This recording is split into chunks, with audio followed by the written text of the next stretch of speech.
Baik teman-teman, di sini kami mendapatkan AC mobil ya dengan keluhan kerusakan. Antaranya ada AC mobilnya bau, kemudian AC mobilnya kurang dingin, dan juga perlu dilakukannya servis rutin AC mobil. Untuk proses lebih jelasnya, kita langsung saja menuju AC mobil. Baik, di sini pada keluhan AC mobil yang pertama yaitu AC mobilnya mengalami bau ya udara di dalam kabin mobil. Kita cek pada bagian evaporatornya dan juga bagian blowernya. Pertama kita buka saja dulu langsung casing atau covernya. Di sini sudah terdapat banyak sekali sampah-sampah yang kemungkinan berasal dari sampah dari pengguna mobil ini sendiri, dan juga ada kecoak di sini mungkin. Nah, jadi ini sumber baunya ini berasal dari kecoak-kecoak ini kotorannya. Mungkin saja pemilik mobil kurang merawat mobilnya, mungkin juga di mobil ditaruh garase, mungkin kondisi garasenya kurang terawat sehingga banyak ada kecoak dan kotoran-kotoran lainnya. Baik, untuk proses mengatasi masalah ini kita melakukan proses pembersihan ya atau cleaning, sama seperti kita di AC split. Kita akan melakukan cleaning pada indoor itu ya, menggunakan air ya, dan juga mungkin deterjen, pewangi, ada harum baunya. Kita lakukan semprot sini, dan kemudian pastikan juga air yang semprot sini airnya itu sudah keluar melalui saluran drain. Ini dia. Saluran drainnya ada dua. Ini pastikan air dapat mengalir ke sini. Karena tidak mengalir ke sini, nantinya air di sini bisa istilahnya dari sini terus jadinya dia buntu kan, nanti takut tumpah ke kabin juga. Seperti itu. Jadi itu aja, kita melakukan proses pembersihan aja untuk untuk mengatasi masalah dari udara AC mobil yang bau ini. Ya teman-teman, selanjutnya di sini keluhannya AC mobilnya kurang dingin. Nah, jadi untuk kasus kali ini kita perlu melakukan beberapa pengecekan. Di antaranya kita coba cek dulu bagian kondensor ataukah ini ya, bagian kondensor ataukah dia sirip-siripnya kotor atau tidak. Karena jika ini kotor atau banyak debu, ini kondensornya kan melepas panas ya. Kadang nanti dia banyak kotoran, sirip-siripnya ini banyak debu, nanti proses pelepasan panasnya jadi tidak maksimal, sehingga nantinya proses pendinginannya juga tidak maksimal. Itu kita cek juga ini, kalau kotor kita cleaning juga. Kemudian kita cek tekanan gas atau refrigeran di kompresor ini menggunakan handphone. Kita cek apakah terdapat tekanan atau tidak. Ini kompresor masih dalam posisi mati ya, di off.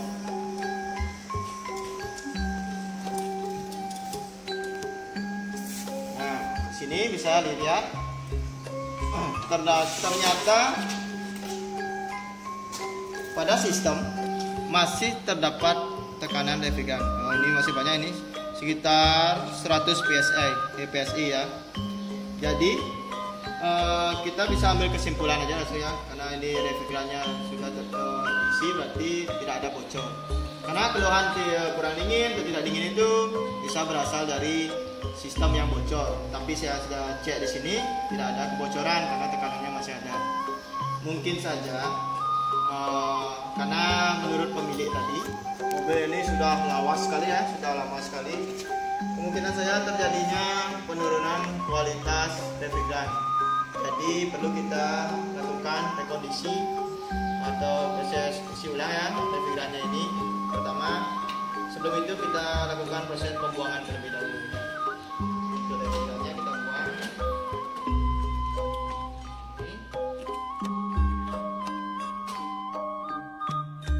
Ya teman-teman, di sini proses pengosongan refrigeran sudah selesai. Sekarang kita menuju pada proses pemvakuman. Ya, setelah manifold yang satunya lagi kita hubungkan ke vakum langsung. Kita vakum.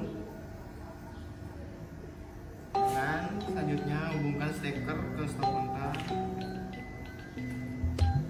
Kemudian nyalakan vakum. Ini posisi keran manifold masih dalam posisi terbuka ya. Kita lihat, perhatikan sampai jarum menunjukkan angka di bawah 0 PSI. Ya, kita tunggu saja barang 15 sampai 20 menit. Proses pemakaman ini bertujuan untuk menghilangkan uap air yang ada di bagian pembukaan. Kenapa harus dihilangkan?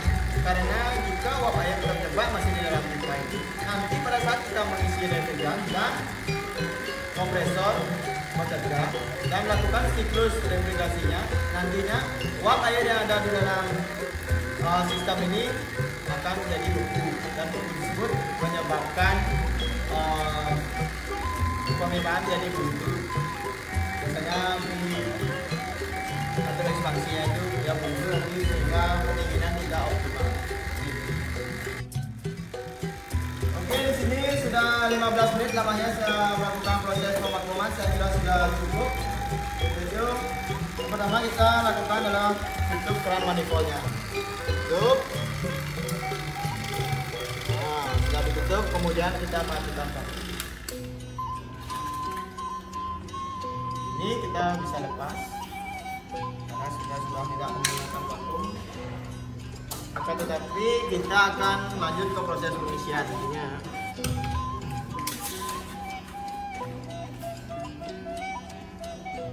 Sudah proses pemakuman selesai, selanjutnya kita melakukan pengisian refrigeran. Di sini menggunakan refrigeran dengan jenis R134A.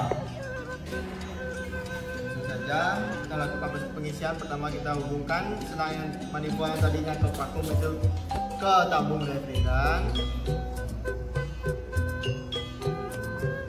Setelah itu kita buka.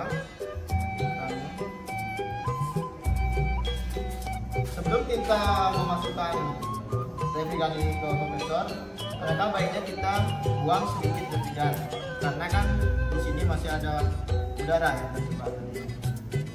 Sedikit saja.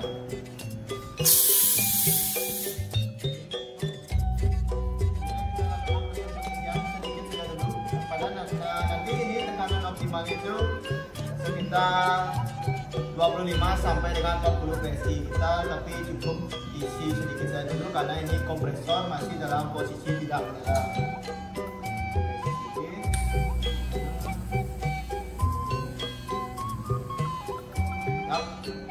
Sekitar 15 PSI.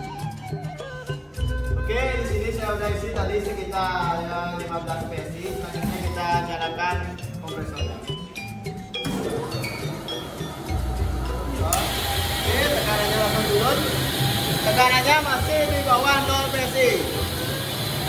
Ini kita isi dengan tekanan optimal yaitu 25 sampai dengan 40 PSI. Kita isi perlahan saja, jangan dirancang. Kita isi perlahan sampai mendekati 25 PSI.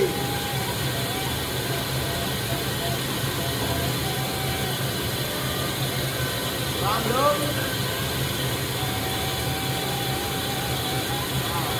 Mari di sini kita bisa saksikan bagaimana refrigeran atau laju refrigeran mengalir di side nas yang ada di sini. Langsung kelihatan buih-buihnya, berarti tidak ada refrigeran yang masuk. Kita tinggal mengoptimalkan tekanan saja.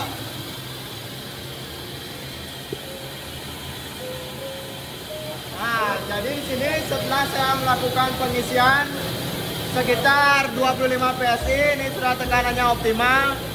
Selanjutnya kita bisa cek ke bagian evaporator dan blowernya, apakah sudah terdapat rangsangan dingin. Sebelum itu kita tutup dulu refrigeran ini. Tutup. Nah, oke, di sini sudah terasa dingin, tapi saya tidak ada termometer ya, kita untuk menunjuk berapa sebenarnya suhu yang dikeluarkan ini. Tapi di rata-rata ini sudah dingin kan aroma. Dan di sini kita sudah selesai melakukan perbaikan pada AC mobil yang tadi dengan keluhannya yaitu aromanya bau pada bagian kabin mobil. Di bagian saluran udaranya yaitu terdapat di evaporator dan juga blowernya tadi sudah kita bersihkan. Tadi banyak adanya sampah dan juga kecoa seperti itu sudah dibersihkan. Kemudian untuk AC yang tidak dingin itu disebabkan oleh beberapa hal tadi. Sudah pada bagian kondensor dapat debu sudah dibersihkan. Kemudian kita melakukan pengecekan di refrigerannya, ternyata refrigerannya masih banyak isinya, artinya cukup sesuai dengan takarannya. Berarti ini keluhannya tidak dingin itu karena kualitas refrigerannya sudah menurun, jadi perlu dilakukan rekondisi karena mobilnya sudah lawas ini. Kemudian karena hasilnya udara dingin dari AC mobil ini sudah sesuai dengan kebutuhan konsumen, jadi ya kerja kompresi dari kompresor ini sudah bagus, sudah sesuai dengan apa yang diharapkan seperti itu. Jadi saya kira itu kesimpulannya dari kerusakan yang tadi.